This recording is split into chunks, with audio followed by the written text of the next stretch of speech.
Hello friends, Sinha exam preparation में आप लोगों का स्वागत है। आप लोग कैसे हैं फ्रेंड्स? उम्मीद करता हूँ आप लोग अच्छे होंगे। तो चलिए आज देखते हैं सीटेट को फर्स्ट अटेम्प्ट में कैसे पास किया जाता है। तो सबसे पहले सीटेट का फुल फॉर्म क्या होता है? सेंट्रल टीचर एलिजिबिलिटी टेस्ट, यानी राष्ट्रीय शिक्षक पात्रता परीक्षा। ये सिर्फ एक क्वालिफ़िकेशन एग्ज़ाम है, ठीक है। इसको अगर आप पास कर लेते हैं तो ये समझा जाएगा कि आप टीचर बन सकते हैं आगे। तो चलिए इसका देखते हैं कौन कौन सा सब्जेक्ट आता है, कितने नंबर का आता है। तो ये 150 प्रश्न आता है इसमें और 2.5 घंटे का एग्ज़ाम होता है। ये 150 मार्क्स में से आपको 5 सब्जेक्ट पूछा जाता है। 5 सब्जेक्ट में पहला होता है बाल विकास एवं शिक्षण विधि। उसके बाद आता है आपको भाषा प्रथम, भाषा द्वितीय। ये आपको 22 शेड्यूल लैंग्वेज है, ठीक है। संविधान में लिखा हुआ वो सब भाषा में रहता है, 22 भाषा। उसमें से आप 2 भाषा, कोई भी भाषा चूज कर सकते हैं। अगला है आपको मैथ। उसके बाद है पर्यावरण अध्ययन। तो हर सब्जेक्ट 30-30 प्रश्न का होता है और 30-30 मार्क्स का होता है। इस 30 प्रश्न में हर सब्जेक्ट में 15-15 नंबर का पेडागोजी होता है, जिसे शिक्षण शास्त्र बोला जाता है। तो इस तरह आपका पेडागोजी कितना हो जाएगा? लगभग 90 नंबर हो जाता है, क्योंकि 30 नंबर शिक्षण शास्त्र, बाल विकास और शिक्षण विधि का डायरेक्ट आ जाता है। बाकी 4 सब्जेक्ट में से 15-15 नंबर आता है। तो इस प्रकार 90 नंबर का आपको पेडागोजी हो जाता है। तो चलिए देखते हैं अब सीटेट के लिए सबसे महत्वपूर्ण टॉपिक कौन कौन सा है, ठीक है। यहाँ विषय नहीं, टॉपिक होगा। तो सबसे पहले आता है विकास की अवधारणा,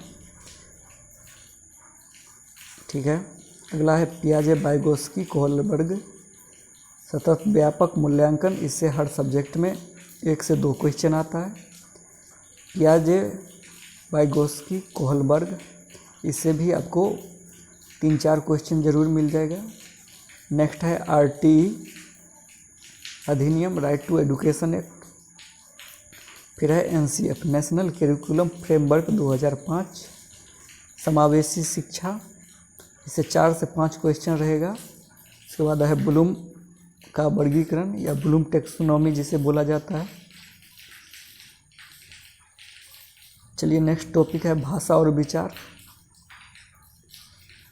उसके बाद है लिंग में आ जाएगा लिंग रूढ़िवादिता, ठीक है। उसके बाद है मोटिवेशन। नेक्स्ट है भाषा शिक्षण, सीखना और अधिग्रहण करना, भाषा कौशल, नैदानिक और उपचारात्मक शिक्षण, टीचर लर्निंग मटेरियल जिसे शिक्षण अधिगम सामग्री कहते हैं। इसका उपयोग कहाँ कैसे किया जाता है?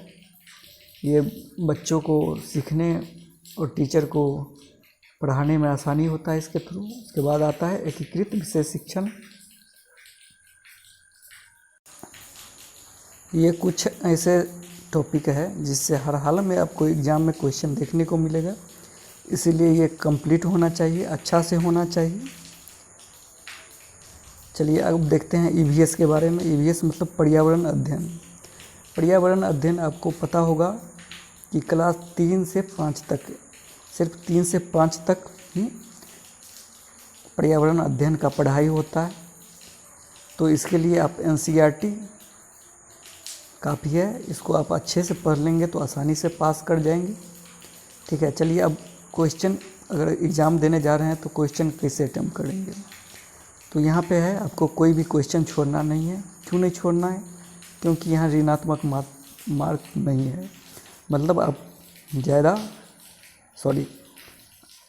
अगर कोई क्वेश्चन गलत आंसर भी दे देते हैं तो आपका मार्क्स घटेगा नहीं, ठीक है। लेकिन सही होता है तो आपका नंबर बढ़ेगा। चलिए नेक्स्ट पॉइंट में वही है, आपको 150 में से 90 नंबर का शिक्षण शास्त्र पेडागोजी आ जाता है। चलिए नेक्स्ट है, आप क्वेश्चन बैंक क्या करेंगे। सबसे पहले आप किसी भी एग्ज़ाम देने के लिए जाते हैं तो आपको ये दिमाग में बैठा होना चाहिए कि हर एग्ज़ाम में क्वेश्चन बैंक से 30 से 40% क्वेश्चन सीधा उठा के डाल दिया जाता है कोई भी एग्ज़ाम हो, सीटेट ही नहीं, दुनिया का कोई भी एग्ज़ाम लीजिएगा आपको ये आएगा ही। सब्जेक्ट का 30 से 40% क्वेश्चन। उसके बाद आपको क्वेश्चन बैंक कंप्लीट होना चाहिए। क्वेश्चन बैंक पढ़ने का तरीका क्या है? सबसे पहले आप करेंगे, क्वेश्चन पढ़ेंगे तो उसको समझ के पढ़ेंगे। समझ के पढ़ेंगे तो आसानी से आप एग्ज़ाम पास कर सकते हैं, ठीक है। उसके बाद रिवाइज करेंगे। रिवाइज कैसे करेंगे? रिवाइज करने का भी दो तरीका है। एक, कोई सब्जेक्ट में कोई शब्द का सेम मीनिंग होता है, कोई शब्द का गुप्त छिपा हुआ मीनिंग होता है। तो ये पता करना होगा आपको किस सापेक्ष में किसके बारे में क्वेश्चन पूछा जा रहा है, उसके हिसाब से आप करेंगे। कोई क्वेश्चन पढ़ेंगे तो मतलब कहीं देखिएगा उसका आंसर कुछ दिया हुआ है, लेकिन कहीं कुछ दिया हुआ है। क्यों दिया हुआ है, उसका पूछने का तात्पर्य क्या है, उसका छिपा हुआ अर्थ क्या है, तो इस पर ध्यान देना होता है। चलिए नेक्स्ट देखते हैं। क्वेश्चन बनाते समय एग्ज़ाम हॉल में हो या क्वेश्चन बैंक बनाते समय कुछ बातों को आपको ध्यान रखना है, जैसे सिवाय, नहीं, एट लीस्ट, केवल इत्यादि आ जाए तो उसको ध्यान से बनाना है। उसके बाद बच्चों को क्या करेंगे, आप पूछताछ करेंगे, बातचीत करने के लिए मोटिवेट करेंगे, गतिविधि मतलब खुद का एक्टिविटी करने के लिए उसको मौका देंगे, सहयोग, सहायता इत्यादि सिखाएंगे। अगर किसी क्वेश्चन में ऊपर का सभी करके आता है ऑप्शन तो ज़्यादा उम्मीद होता है वही आंसर होगा आपका। चलिए नेक्स्ट है इनमें से कोई भी नहीं। तो इसको क्वेश्चन को अगर ऑप्शन में है तो इसको भी ध्यान रखना है। मिलान वाले प्रश्न को अच्छा से मिलाइएगा। पैसेज को हल करते समय थोड़ा सावधानी बरतिएगा, अच्छा से देख लीजिएगा कौन आंसर होगा। उसके बाद बच्चों को मातृभाषा बोलने पर जोर देना है, उसको रोकना नहीं है कभी भी। उसके बाद है कोई भी प्रश्न छोड़ना नहीं है। क्यों नहीं छोड़ना है, ये पीछे बता चुके हैं, क्योंकि यहाँ निगेटिव मार्किंग नहीं है। निगेटिव अगर आप छोड़ भी दीजिएगा तो कोई फ़ायदा आपको नहीं होगा। अगर बना देते हैं तो क्या होगा, अगर सही हो जाएगा तो आपका नंबर बढ़ जाएगा। अगला है विचार मंथन। बच्चों को क्या करेंगे, अपने सोचने, समझने इत्यादि का टाइम देंगे। ऐसा क्वेश्चन आएगा तो वही ज़्यादा उम्मीद होगा आपका आंसर। चलिए, बच्चों से हमेशा ओपन एंडेड मतलब खुला अंत वाला प्रश्न पूछेंगे। ये नहीं कि कोई क्वेश्चन पूछे मतलब एक नंबर का या एक शब्द का आंसर होगा, ऐसा क्वेश्चन नहीं पूछेंगे। डाइवर्जेंट थिंकिंग पर ध्यान देंगे। बच्चों को ग्रुप में सीखने या पीयर समूह बोलते हैं या पार्टी अधिगम बोलते हैं, उसको बढ़ावा देंगे।